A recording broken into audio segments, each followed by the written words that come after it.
Welcome back to another installment of the Federalist Papers. Today we are continuing our discussion on how the Articles of Confederation sucked. Yeah, so this is like a series within the Federalist Papers that's all about the sucky Articles of Confederation. So that's what we're talking about today. I actually had a lot of fun. I got to research some ancient Greece, Roman history, so that's my favorite. I love doing that. I don't do it enough. I want to do it more. If you have any good recommendations on studying ancient Greece, please leave them in the comments below. I'd love to hear it. But let's just get right into this paper.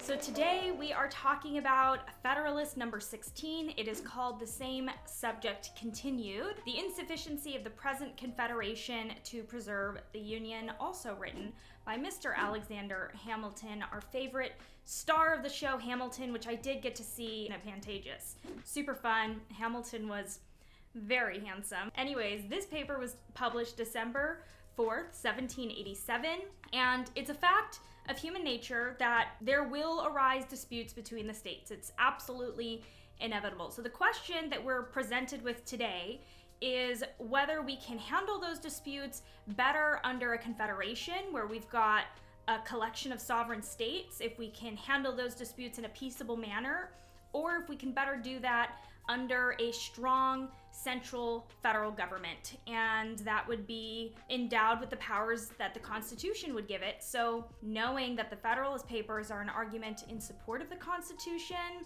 I'll let you put two and two together to figure out what the argument of this paper is going to be. As always, there is a little paragraph symbol right down here in the corner, so if you want to follow along with me in the paper, you can. You can either pick up a copy on Amazon. I will leave a link in the description below where you can buy it, or I will also leave a link to the Library of Congress website. They have all the Federalist Papers on there for free. We love free, and you can follow along on there as well. I do reference both my hard copy and the Library of Congress website, and so far, nobody has made any mistakes.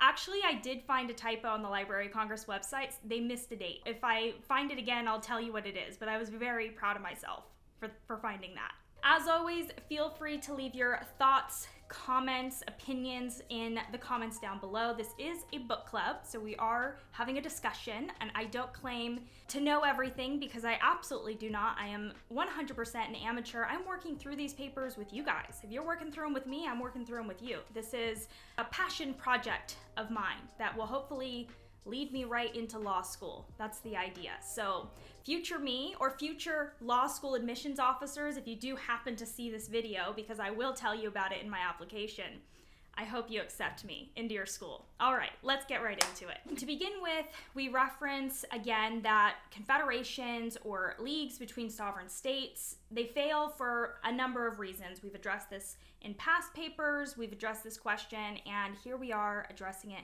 yet again in this paper. Now, he does make one small caveat here. He says that the Lycian and Achaean leagues, as far as there remain vestiges of them, appear to have been most free from the fetters of that mistaken principle, and were accordingly those which have best deserved and have most liberally received the applauding suffrages of political writers. The political writers he's most likely referring to here are Aristotle, Cicero, and in particular Polybius, because Polybius wrote at length about these leagues because at the time they were considered to be some of the best examples of federalism. And even still to this day, we study them as really fantastic examples of federalism. And if you're wondering why we trusted this Polybius guy so much, a little fun tidbit of information: an ancient traveler had actually found a tablet in a temple of Artemis, and it said Greece would never have fallen at all if she had obeyed Polybius. And when she met disaster, her only help came from him. And Polybius was a big proponent of this style of government, of federalism, that our Federalists here were attempting to design and implement. If you're curious to read more about the classical influences on the Founding Fathers, I have cited a really interesting paper below. It's a short read but it's packed full of information as far as this subject goes. So I'll leave that in the description if you're interested to read more. Now we come to the central argument of this paper, which is that under the Articles of Confederation, we are on the road to anarchy. The reason being is that the states are bound to, at one time or another, commit some minor infraction, or as it's termed here, delinquency. And when that happens, the only constitutional remedy is force, and the immediate effect of the use of it, civil war. When war breaks out, they contend that the Articles of Confederation will fail, which means that there is no government, and that therein is the definition of anarchy. So let's speculate on what would happen if the United States was confronted with this odious or extremely unpleasant situation under our current system, being the Articles of Confederation. If there's no large army at the disposal of the national government, then they would either not be able to employ any force at all, or it would end up being a war between parts of the Confederacy concerning the infractions of a league, in which the strongest combination would be most likely to prevail, whether it consisted of those who supported or of those who resisted the general authority. So what ends up happening here is that these wars are no longer about upholding the inherent values that the people support, but rather it devolves into a tournament of strength. The strong win, the weak get trampled, and it doesn't really matter anymore what either side is actually standing for. Politicians, as we know, are very clever, so they can appropriate this weakness. Plausible excuses for the deficiencies of the party could, without difficulty, be invented to alarm the apprehensions, inflame the passions, and conciliate the goodwill even of those states which were not chargeable with any violation or omission of duty. So if one of these stronger states happened to be guilty of a delinquency in need of redressing, then they can employ their political prowess to mobilize the surrounding states to work towards their ends and their interests. We can even expect this to happen with a larger member when they have a view to getting rid of all external control upon their designs of personal aggrandizement, and if associates could not be found at home, recourse would be had to the aid of foreign powers, we've talked about them before, who would seldom be disinclined to encouraging the dissensions of a confederacy from the firm union of which they had so much to fear. So if a state's like going to a foreign power, they're like, hey, look, we're not totally happy with what's happening in the Confederation. Do you think you could help us out? The foreign power is going to be like, oh no, yeah, girl, we're happy to help you. What do you need? We're there for you. But do you think that they really have the Union's best interest at heart? I don't think so.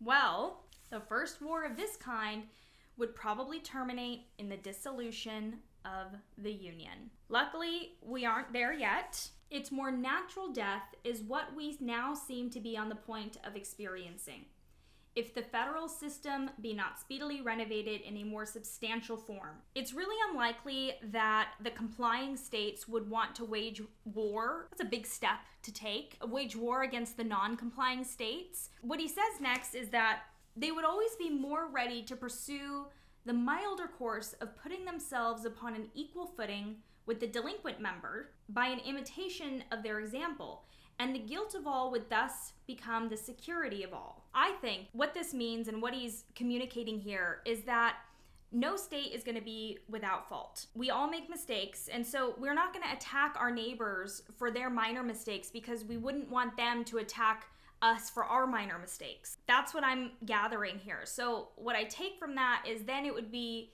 difficult to decide what is the appropriate amount of force to apply. As far as pecuniary, which is monetary contribution, which would be the most usual source of delinquency, it would often be impossible to decide whether it had proceeded from disinclination or inability. So are they not contributing because they can't or because they don't want to? It would be really hard to tell. Hamilton uses this as an example, not only because it's the most common problem, but because under the Articles of Confederation, only the states can collect taxes from individuals, and Congress can only collect money from the states. So if the state isn't paying up because they don't want to, then they would need to be punished. But if a state isn't paying up because they can't, then we need to be looking to help them. And not knowing which situation you're dealing with because you have this very hands-off type of central government would make it really hard to know which course of action to take in any given situation. It is easy to see that this problem alone, as often as it should occur, would open a wide field for the exercise of factious views. We've talked about factions before. We're not totally on board with factions, but we have to let them exist, otherwise we wouldn't let people be free. At this exercise of factious views, of partiality, and of oppression in the majority that happen to prevail in the National Council. So the long and the short of it is that the decision about what course to take would be left up to politics. I know.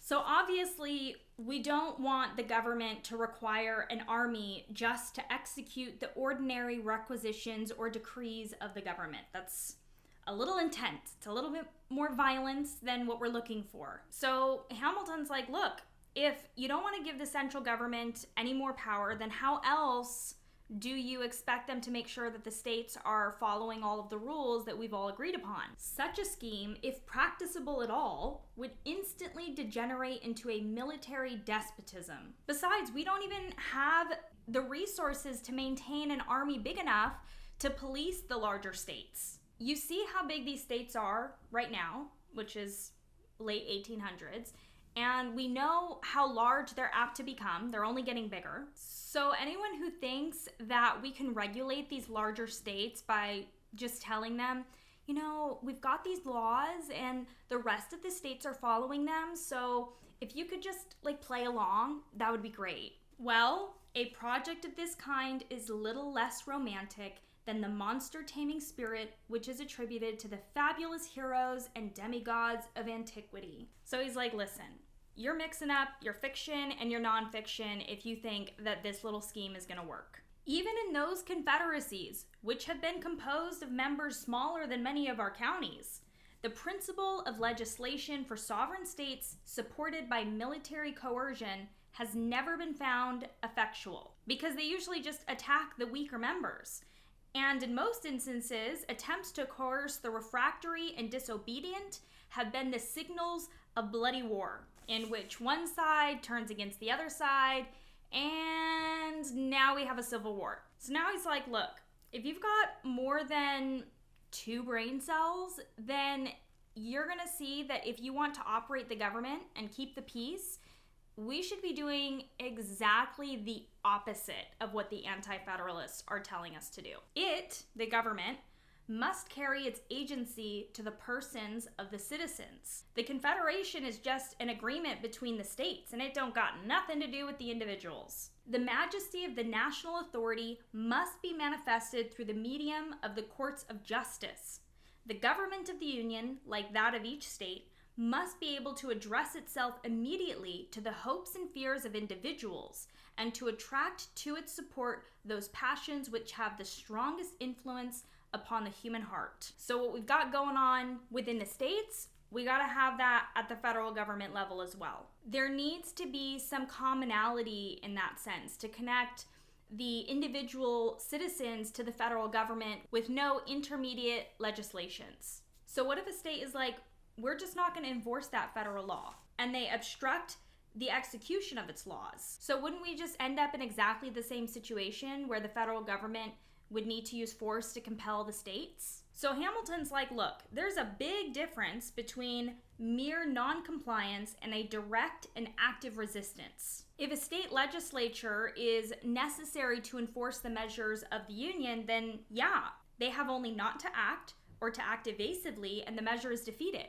And they can come up with any number of excuses as to why they don't want to enforce the measure, so as not to appear, and of course not to excite any alarm in the people for the safety of the Constitution. The state leaders might even disguise their surreptitious motives for neglecting their duty on the ground of some temporary convenience, exemption, or advantages. But let us suppose, if the execution of the laws of the national government should not require the intervention of the state legislatures, if they were to pass into immediate operation upon the citizens themselves, the particular governments could not interrupt their progress without an open and violent exertion of an unconstitutional power. Because there's no barrier between the citizens and the federal government under the new constitution that they've written, like there currently is under the Articles of Confederation, the state leaders can't confuse the issues, and if they decide to ignore the measures of the Union, then they would be obliged to act and in such a manner as would leave no doubt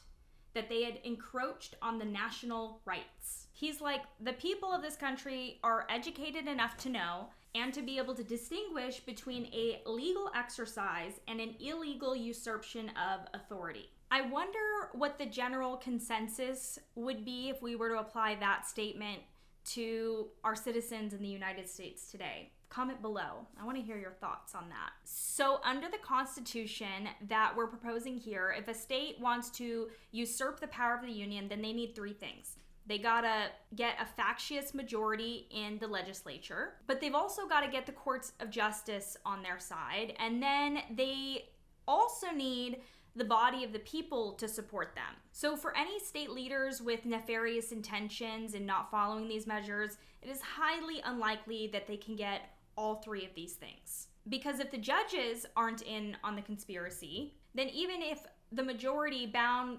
presumably by some faction, were to try to usurp the measure, the courts can say, no, what you're doing is contrary to the supreme law of the land, unconstitutional and void. And on the other hand, as long as the people are not tainted with the spirit of their state representatives, they, as the natural guardians of the Constitution, would throw their weight into the national scale and give it a decided preponderancy in the contest. So they can use their power in numbers to fight it.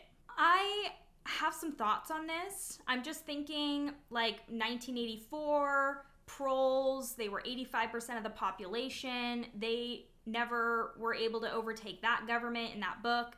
So I don't know if this is the strongest argument in this paper or in these ideas, but I'd love to hear your thoughts, and if you do think that there's some other pieces of information that I might be missing from this part of the argument. But to me, this is not the strongest part of the Federalist argument in terms of how the power of the people can overcome the government. But he does say that attempts of this kind would not often be made with levity or rashness, because they could seldom be made without danger to the authors, unless in cases of a tyrannical exercise of the federal authority. So this isn't the strongest part of the argument to me. Like, I think if you put a frog in a pot of boiling water, he's going to jump right out. But if you put a frog in room temperature water and you slowly turn the heat up, then he's not going to jump out and he's going to die in the boiled water.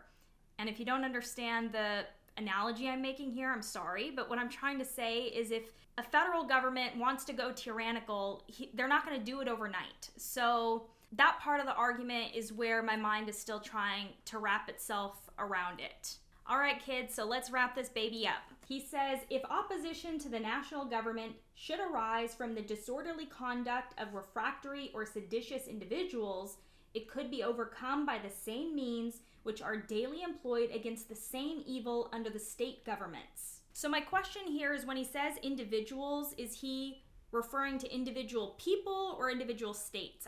I believe he's referring to individual people, because then he says the magistracy, my mortal enemy, being equally the ministers of the law of the land from whatever source it might emanate, would doubtless be as ready to guard the national as the local regulations from the inroads of private licentiousness. If there were to ever be such a large insurrection or such a large faction to rise up that was bigger than any one state's resources could handle, then we would be able to have the federal government step in and take care of it. If you're interested in studying why this particular concern was brought up so regularly in the papers, a good place to start your study would be to look more into Shays' Rebellion. His final words in this paper feel a bit ominous, especially considering the times that we're living in, where it feels like we have a fairly deep political divide in the country, whether that's true or whether it's just